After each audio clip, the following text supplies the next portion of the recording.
Yes, Fadi TV ujimbaniriza akadde kano mwasibye mutya muli mutya mwenna bagifollowinga ne mbagamba nti comment section weriawo obubaka abuntire wansi mu comment section ate osigale ng'ogifollowinga bagita Fadi TV uji Pastor Rosias Bugingo ku nsonga za church ya Pastor oba Nabbi Samuel Kakande jukira church ya Nabbi Samuel Kakande yaguddwawo olunaku olw'eggulo yange ndiga ziranso kubanga zisaba ifaananyi bina maaso ngenda kwambi kutusaka endiga nga ziri mu church era nga church kati nga zibulungi nnyo okwawukana kw'eri church mubabadde basabira Pastor Kakande jukira avudde n'agamba nti yakoze ekintu kino okusobozesa endiga ze okubanga tino zeetaaya mu church kubanga kiri church yabadde enfunda ekyamazima yo church yabadde enfunda ne kakati eno church nga zibulungi nnyo abamu batulako keri waggulu abala wansi information ebaletambula abayaye badde batandise okubanga basala omugambo nga bagamba nti Pastor Bugingo nti yawola Pastor Kakande ensimbi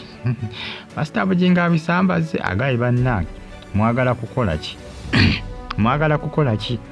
mwagala kukola kinze simuwangako ssente abaye badde batandise okugusala omugambo ku social media nga bagamba nti essente ndi Pastor Bugingo nti ezaali z'okuzimba Pentagon nti yaziwola Kakande ninga ekyamazima nange ndabe nga kisoboka just mugambo abayaye bageza kuba nga basala omugambo ndengera plan ya church iyo plan ya church ya Pastor Rosias Bugingo gyagamba nti egenda kubeera Pentagon n'abasinga bebavuze kati shape ya Pentagon eriwa wano nenga yeyo plan ya church ey'omusumba Rosias Bugingo ekifaananyi nga bw'okitengedde wali emabegako balaga nti plan ya church egenda kubeera bwetyo Pastor Bugingo yasuubiza nti mwaka ogujja ogwa 2025 bagendako bagitandikako olw'ensonga nti ba engineer abafunye abagenda okubanga bagizimba ndowooza olengera church ya Pastor Kakande bwetyo bwefaanana kugamba ekyabadde muli abavudde Kenya abavudde Tanzania abavudde Rwanda abavudde Burundi n'abazungu babaddewo kugamba ekyabadde wali ekyamazima kyaki nnene endiga zigenda kwetaaya kugamba ekyabadde wali olunaku olw'eggulu kwabadde kujaganya kulya kunywa lwesobalengera kyaki nnene okiwulira ne space yasigadde ojjuka eriyo n'abasobola okutula eri waggulu yo n'abasobola okutula yonna ne waggulu batula bulungi ne bakkalira obutebe weebuli ebizindalo weebiri omusumba ayogera bamuwulira kuno kwe bayita okusoomooza Pastor Kakande yasomoozeza Pastor Bugingo mu nsoomooza eri enkambwe sikulimba aba Pastor Bugingo olunaku olw'eggulu basabidde mu bisooto babadde mbisooto nga Pastor Kakande bo bali mu church bagigulawo kyakinyirira munda kapeti mweziri wansi kugambi labika bulungi tuzomulengera wabadde kibayita omuntu eggulu wabadde kibayita omuntu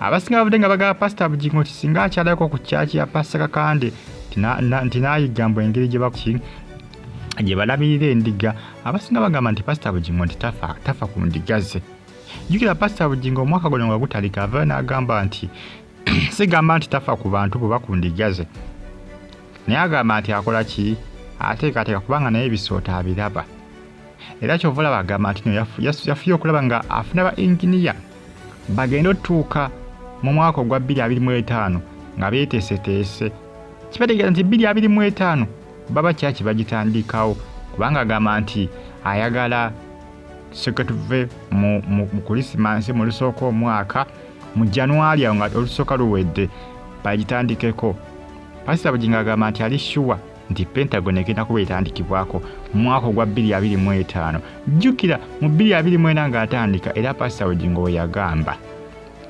ankwate kali afunamuko obuzibu obw'okumulumba abamasasi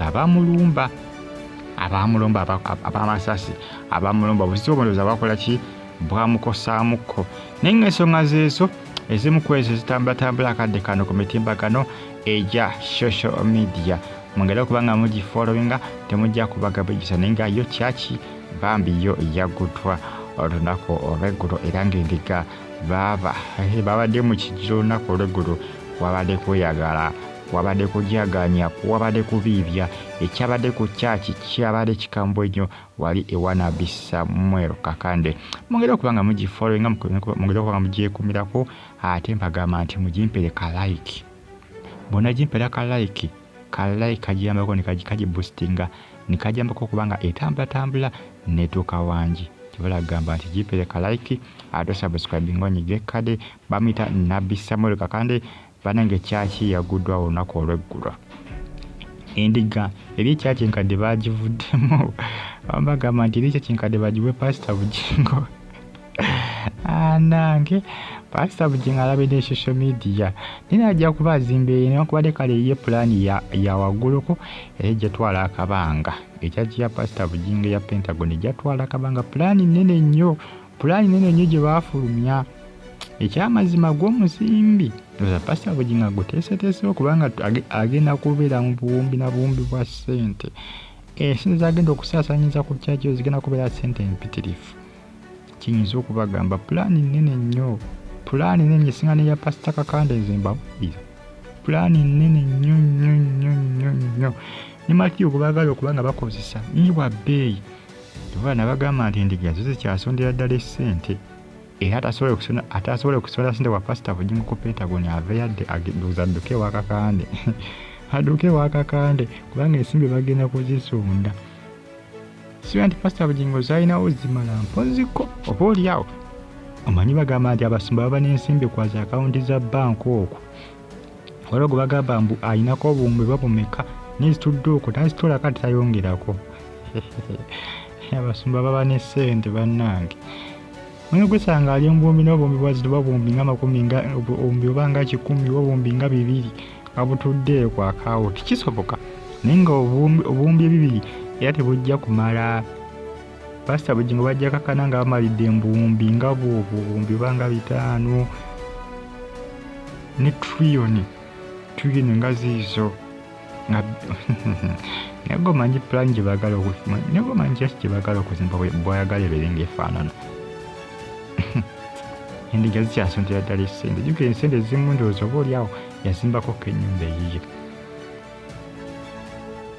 Akati ekyategeeza nti balina okuwala ki, balina okuddamu kuzibikira essente zo ezakola ki, ezazimba ennyumba we zaggyibwa.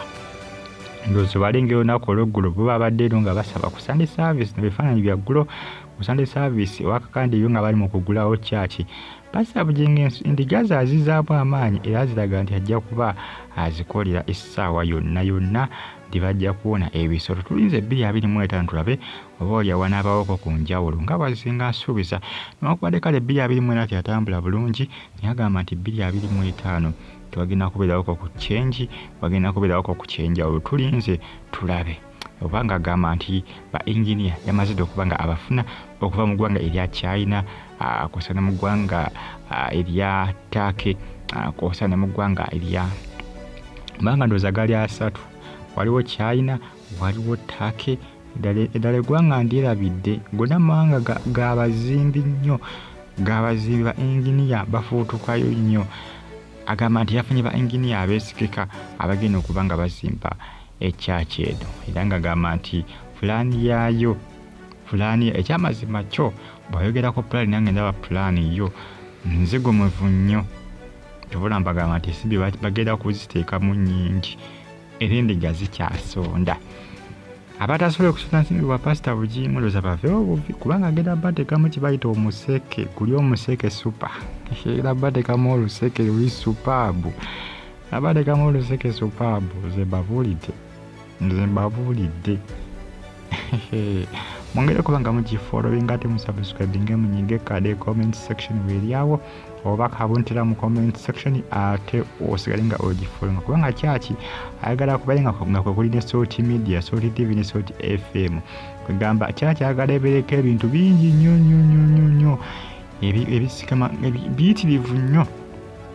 Tubona bagamba nti pulaani nnene nnyo eya kyaki, pulaani nnene nnyo eya kyaki.